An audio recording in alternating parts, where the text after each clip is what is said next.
Estado po ang isang 31 anyos na lalaki sa isinagawang search warrant o sinilbing search warrant operation sa Barangay Luca, Alaminos City, Pangasinan noong Miyerkules.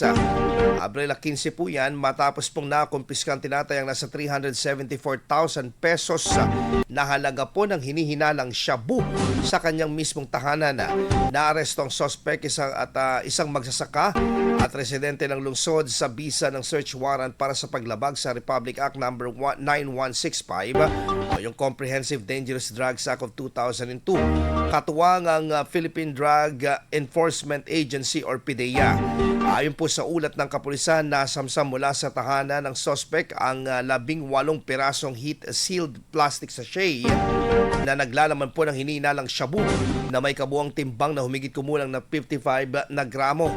Nadiskubre rin sa lugar ang iba't ibang drug paraphernalia tulad ng digital weighing scale, plastic sachets at glass tube pipe. Dinala ang suspect sa Alaminos City Police Station para sa dokumentasyon habang inihandang sampang kasong ilalaban sa kanya. IFM News. IFM News. IFM.